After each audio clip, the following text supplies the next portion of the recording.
Panther. Ayan, magandang araw mga boss. Ayan, mag-unboxing tayo ng itong motor ng gate. Yung sliding motor yan. Automatic sliding gate opener yan. Model niya is SL2202. Ayan. Ito is galing pa from Laguna. Yan, shout out kay Altic Enterprise. Ayan, ito na yung aming yung aming gate opener. I-unboxing natin. Ito na yung kanyang manual. Ayan, bubuksan na natin. Tapos natin.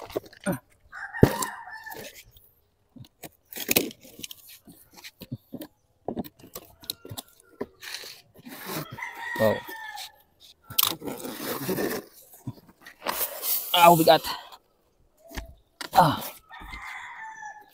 Yan.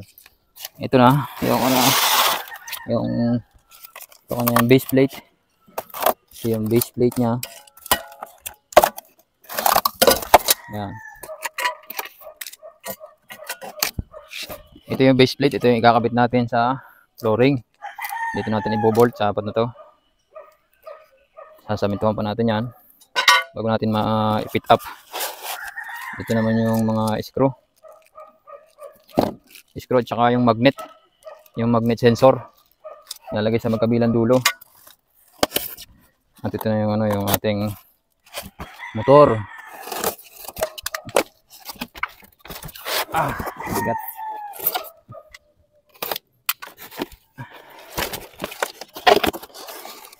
Laki niya. Ito pala ay ang binili naming motor is 2,000 kilo, 2 tons ang kaya niyang i-operate. Itong gate namin is wala pa naman yan 1 tons. Baka mga 600 kilos lang siguro. Pero syempre mas maganda na yung malaki yung motor para kung sakaling may kumalang na kahit batong maliit kaya pa niyong patakbuhin. Ayan, bali ito yung yung motor. Ayan, nakalock siya. Doon natin ito ikakabit. Doon sa may tubo na yun, mag-i-slide yung gate papunta doon. Opening. Ngayon, nag-request din tayo ng ng ABR. Ito yung ABR. Dahil para maproteksyonan natin yung motor dahil ito is mahal.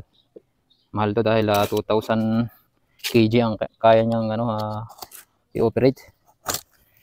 Ayan, ito na yung yung ABR. Kaya nag-request tayo ng ABR para proteksyon niya. Dahil dito sa amin, laging nagpa-fluctuate yung kuryente. Yun ang isa sa problema. Tsaka madalas burn out. Kaya kailangan natin maproteksyonan yung motor dahil masyadong mahal. Ito yung yung beam sensor. Ito, ang beam sensor natin maliit lang. Tapos kakabit doon sa taas ng poste. Bali ang purpose nito is yung pag yung motor ay gumagana, nagbi-blink to. Ayan, mawiringan pa natin yan. Bali ako na rin ang magkakabit nito. Hindi ko pa masyado kabisado yan pero mas maganda kung may matututunan tayo. Meron naman tayong user manual na pag-aaralan natin. Ito naman yung sensor sa wall. Ito yung pagka yung may na-detect siyang tao o anumang bagay na may ipit na hindi siya magsasara.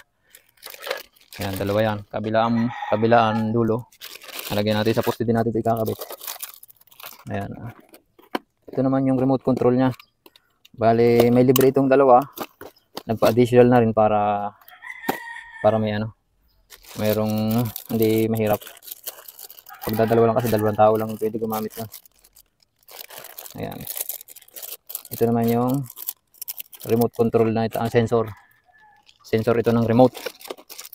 Yung kahit yung siguro mga nasa 50 meters o 100 meters, pwede pa niyang ma-remote yung itong ating motor. At ito yung ABR na ilalagay din natin dito sa tabi ng motor. Ito yung magiging protection ng ating motor. Automatic voltage regulator. Bali ito is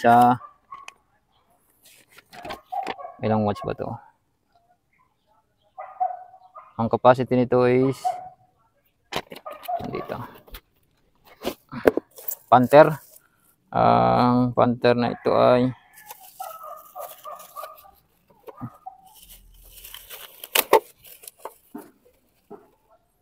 250 volt Yan, 500 watts maximum yung ating capacity nito.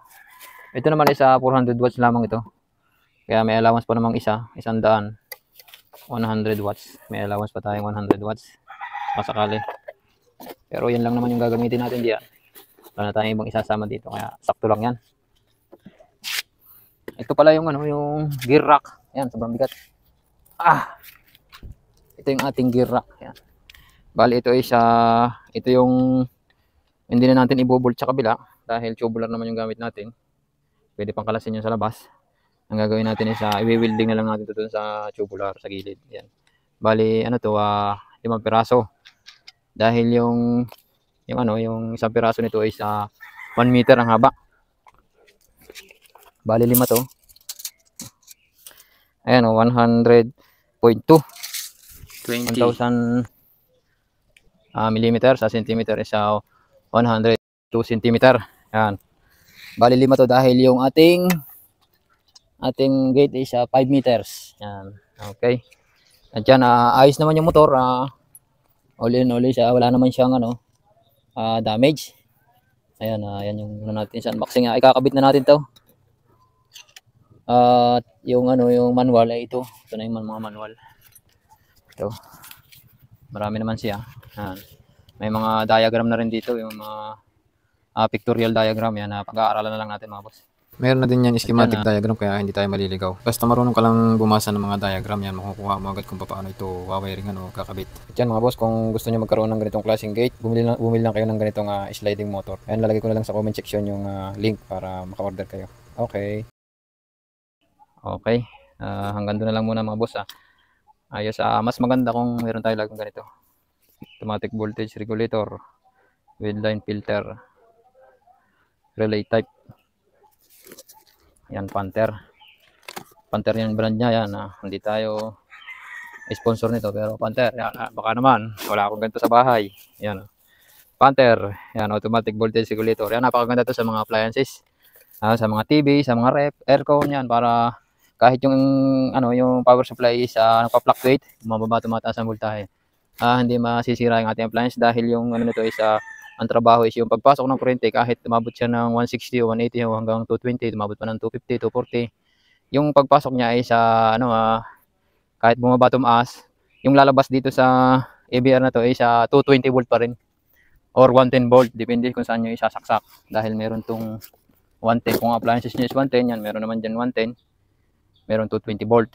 Yan. Yung kuryente is kumbaga sa is maintain, lang siya, stable. Ayan, yan trabaho ng ng ABR. Okay mga boss, hanggang doon muna tayo. Ayan. Thanks for watching mga boss. Ayan, sa mga gusto palang bumili nito, may nakaka-order nito sa Lazada. Altec Enterprise yan. Bali sa San Pedro, Laguna siya matatagpuan. Pwede rin naman kayong magsadya doon katulad nito. Pinick up na doon para sigurado. Wala ba tayong maging problema. Yung shipping fee wala na rin. At saka makikita mo mismo yung yung unit. Okay mga boss. Thank you.